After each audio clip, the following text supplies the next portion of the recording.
rero ubushize bizameza bivuye hano araho nagiye ntanga ubutumwa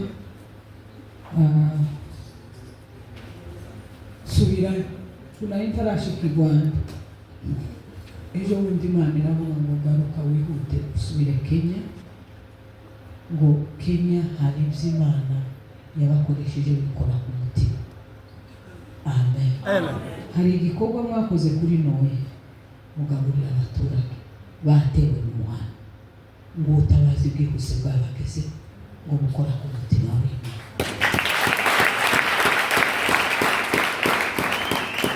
Nukora kiriya gikorwa tuzarenzeho amagambo. Amen. Gufasha abavandimwe ntibiteye isoni. Amen. Nimushika mu gihugu ntimuzagira isoni zo kureba abandi. Wanasifiwe. Imana iravuga ngo ku gikorwa mwakoze ngo byanejeje Imana. Iravuga ngo hari ibindi gikorwa ngo Kenya Imana yikoresheje cyane kubw'isezerano. Kubwa kino kibazo cy'isezerano cy'intambara. Nasanze abana bavuye muri Kenya benshi twarabonanye, bamwe bari mu bijabo n'abandi bari ku ndo barishimye. Haleluya. Haleluya. Nukuvuga ngo 2019 kandi sinzi ko Benjamin yuka kandi naze ubwo butumwa bwatwigwaneho kandi uribuka buri no kuri social media. Amen. Hanyuma ejo bundi iravuga ngo kubwira igikorwa cyiza ngo ari kugenda ubabwira ngo hari ibyaha bihe bikorwa cyane, ngo hari ibyaha bihe bikorwa cyane, ngo icyaha cya mbere kihe gikorwa hano ngo Imana yagaye ngo hariho ubusambanyi buri hejuru, ngo hari ubusambanyi buri hejuru ngo bwanukiye Imana. Turi kumwe? Ngo ariko ngo ngende mbabwire ngo hagiye kwaduka ibigwara abantu bari bazi ko baza basambana, mugiye kwadukaho ibigwara mutazi. Imana ibabarire. Amen. Hariho abaduca abagabo inyuma, hariho abaca abagore inyuma. Imana yababuri kuko hari ikizakoresha bano bantu bari muri Kenya, kuko Imana yabakoresheje kenshi. Icya kabiri. Amen. Imana iravuga ngo hano Kenya Imana yari yaratanze umugisha w'ubukwe, ngo ubukwe bworohera abantu bose, ngo n'Imana yari yarabikoze, ngo ku buryo ufite amafaranga make wese ngo yakoze ubukwe, n'utayafite ngo yakoze ubukwe, ngo ni umugisha Imana yatanze hano Kenya, ngo bari barananiwe gushaka hano barashatse, ngo n'Imana yazanye umugisha hano kubwo Imana izakoresha abantu bari hano Kenya. Wanasifiwe. Hariho abantu comment nasomye ngo hena amarangamutima ngo ntabwo ari Imana yabivuze. Ntabwo ngabo nyine nibage magwanya ibyiza. Amen. Ntabwo ari amarangamutima n'Imana yabivuze. Wanasifiwe. Ngo ariko hariho ngo abantu biyuzi bakorera ibigirwamana, ngo baravuga ngo uyu mugisha w'ubukwe buza buba muri Kenya, baravuga ngo tugiye kugwanya ubwo bukwe. Sinzi ntimusigaye mubona hano basigaye babombora cyane. Ntabwo ari cyo Imana yari yaravuze. Ngo hariho abantu biyuze baravuga ngo tugiye kugwanya buno bukwe bwa Kenya, n'ubundi bure amako y'ahaba yaragabanutse. Ni ikintu abantu bakoze buzuye ishari ry'abadayimoni, baravuga ngo uyu mugisha w'ubukwe tuwuhagarike. Imana iravuga ngo kubw'icyo kintu abo bantu bakoze ngo Imana izamanuka kugwana nabo, ngo kuko ari Imana yamutanze ngo ntakizabuza, ngo ariko abasenzi ngo bahaguruke bongere basenge wa mugisha wo kugaruke. Amen. Amen. Icya gatatu, Imana iravuga ngo mwari mufite urukundo rukomeye, ngo n'abanyamahanga barayibonaga ngo ko muri abantu bamwe, ngo ariko rwa rukundo rwarashize, ngo ahubwo musigaye muja gutanga, muja guhe musigaye mutanga bene wanyu muri aba banyagihugu, ngo nta Mana bakibabonamo. Imana ibabarire. Amen. Amen. Amen. Ijambo rya gatatu ni ishari. Ijambo rya kane ndangirijeho. Amen. Narambiwe. Ndarangije. Ijambo rya kane ryo ndangiriza ni naryo ryampagurukije cyane. Wanasifiwe. Imana yaravuze ngo murabona zino ntambara zihari bunye, hari abana bagiye, hari n'abandi bazagenda. Imana iravuga ngo hariho abana benshi hariho abapfuye kubw'intambara isanzwe, ariko abana benshi bapfuye batanzwe ibitabo, barasinyiwe n'abafite ibigirwamana. Ibyo ni ibintu niboneye ruguru, nabonye abantu basinyigwa. Hanyuma nageze hariya kuri Nyakirango, umumama umwe mu inzu nari mpanzemo, noneho haza umugore umwe ngo musengere. Uwo mugore kumbe bamuzanye ngo anyibe yabure message nazanye. Nazi ko bose barura message. Amen. Uwo mugore unashushiwe, umwana wanje usengera nashushiwe. Ubwo nyine naje amarangamutima, hari umwana w'umuganga wo kuri Nyakirango nyine muri abo baganga wari wamperekeje. None unashushiwe ngo nkore uti stop tumukore gutya ngo nkore gutya ntarakora namantangira gukemera tishamizi na gaje sha. Kumbe yaje kwabura message. Wa mumama siyamenye nawe ukuntu zari yamahaguruka adaseze arasohoka ngo asohoke. Wa nyirinzu wampange umusore ngo mwizina rya Yesu ngo abisewe ngo uyu yamaze twigwaneho. Yamambwira ati ngwino kwereka ahantu azaja gushira ibirayi. Umuhana wose uramuzi, hari ibirayi urabona ruguru, hari igihe baterwa ari imisozi cyangwa itatu, timuzi ko azamatira agatera kuri yageze agenda niba ari iyo misozi ne agashiraho ibirayi, agatondesha ibirayi. Kujya atondesheje ibirayi nibo bana baza bapfa. Hakozwe gahunda ya bamwe bigize ngo n'abamwanashaka, bagafata inzoga, bazi ko hari abenshi bamwe inzoga, bakagenda bagatongera za nzoga, abana banywa baje ku rugamba bagapfa. Imana babari. Abandi minembwe benshi baragendaga intambara yabaye, bagafata ibiryo bagatekamo isumu bakaja gukubashira ku rugamba. Umwana yiruka iminota 5, isumu yose kabira muzengurutse agapfa.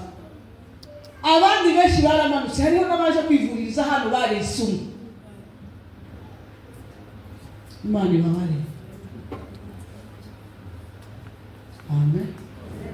Ibi bintu tuwe tubabwira ntabwo ari leta yagiye kubica, ni mayimayi z'ababyeyi dufite.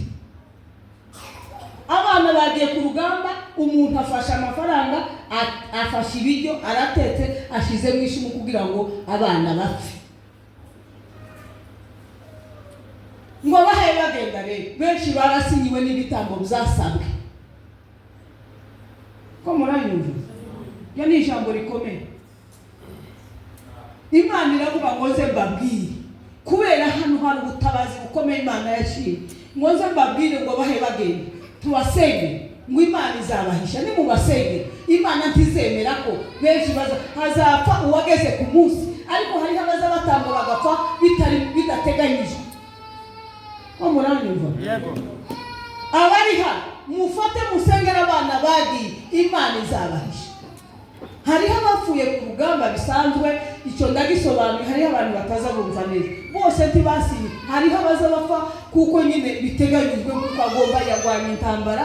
Iyo abantu bagwanya intambara isezerano hazameneka amaraso, ariko twebwe ab'Imana yavuze benshi bazatangwaho ibitambo.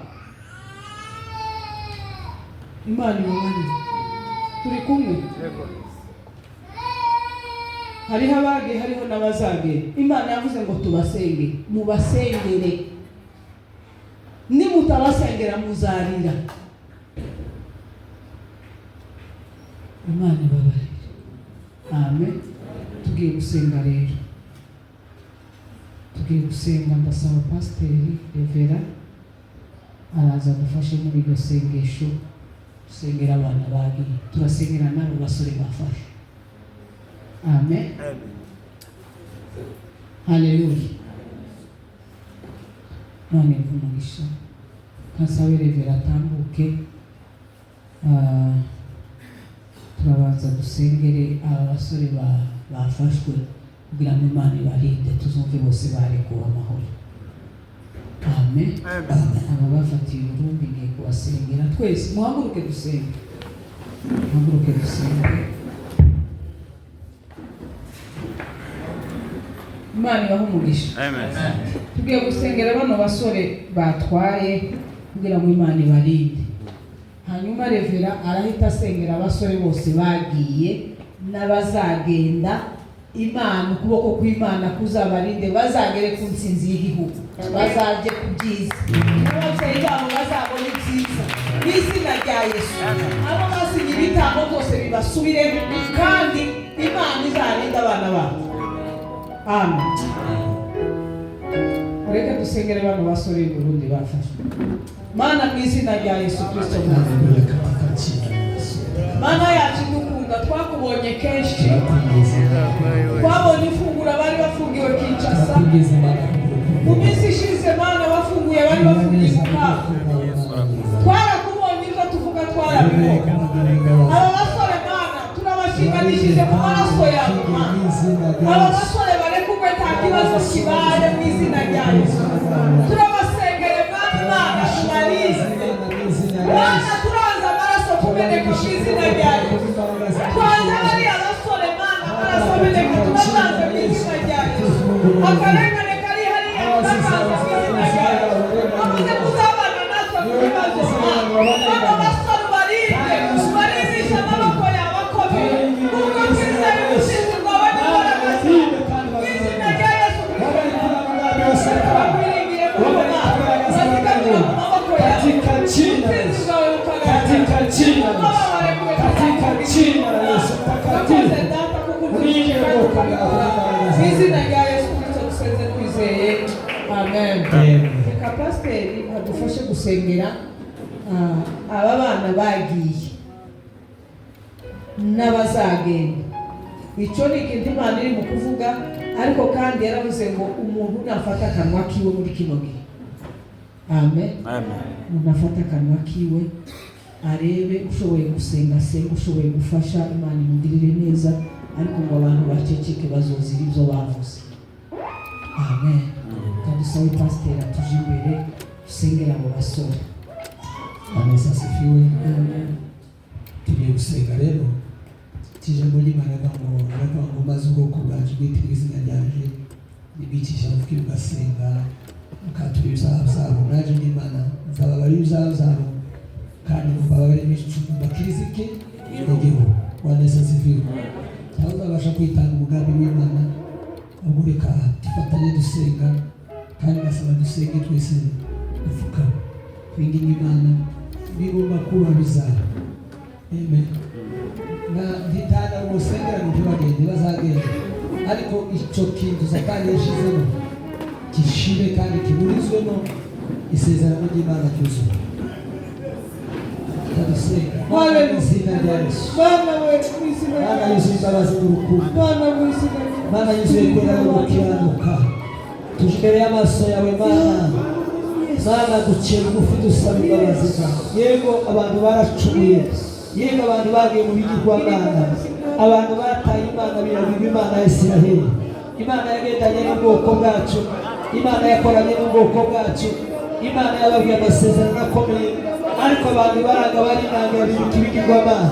None muri kano kanya mu izina rya Yesu, Mana rinda aba basore abagiye, Mana barinde umugambi wa Satani, barinde ibitambo batanze kubw'imbaraga mu izina rya Yesu. Bicaye mu bwami bw'ijuru, uriya mwuka wa Satani tuwukuyeho, uriya mwuka w'abadayimoni turawishe tuwukuyeho mu izina rya Yesu, mu izina rya Yesu. Natwe turasabye ibarinde, ibarindwe n'Imana, ibarindwe n'Imana, ibikwe n'Imana, ibagenderwe n'Imana, kuboko kw'Imana kube hejuru yabo, imbaraga z'isumba zose zibagendere hejuru, mwuka w'Imana ibagote imbere n'inyuma mu izina rya Yesu, mu izina rya Yesu. Tubarambuye ikiganza tubasabira amahoro, nibaba amahoro nibarindwe n'Imana. Uyu mwuka turawagarika mu izina rya Yesu, uyu mwuka turawucecekesha, mwuka w'abadayimoni, mwuka w'abapfumu n'abarozi, mwuka w'abanzi, mwuka w'abagome mu izina rya Yesu. Tunateketeza katika jina la Yesu, tunalaani katika jina la Yesu, tunavunja nguvu za Shetani, tunavunja nguvu za mapepo katika jina la Yesu. Bwana ni hai. Mana turabasabira bagiye, abataragenda turabasabira bazagende mu mugambi wawe, bazagende bari isezerano, bazagende bari imbaraga zawe, bazagende bari umwuka wawe, bazagende bari imbaraga zawe, bazagende bari indwa nawe mu izina rya Yesu. Aba tunawaombea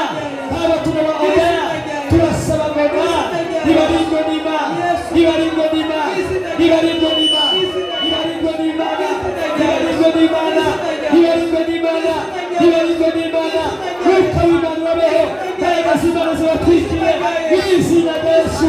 Satani turaguca, Satani turakuvumye, turakwirukanye mu buzima bwabo.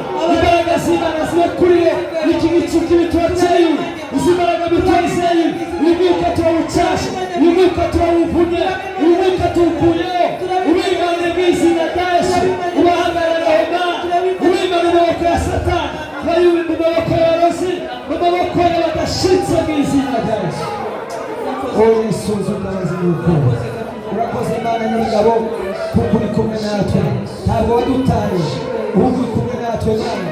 Wowe utugendera utubwira ubushake bwawe kugurisha ubwoko bwawe, ubushake bwawe ku bwoko bwacu mu izina rya Yesu.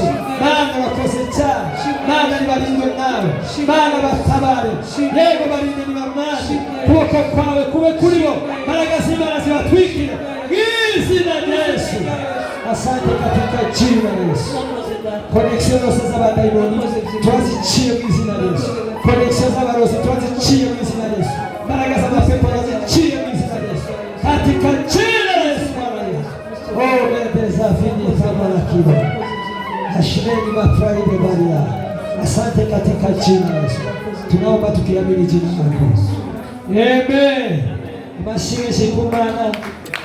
Mashine shikumana. Bwana Yesu asifiwe. Ndikugende musihepe musitoroke. Bwana Yesu asifiwe. Amen. Byari bimeze neza bigeraho biteye ubwoba, ariko niko ijwi ry'Imana rigomba kuba. Amen. Imana ntizikiranirwa, abakora ibibi bazitura ibibi, abakora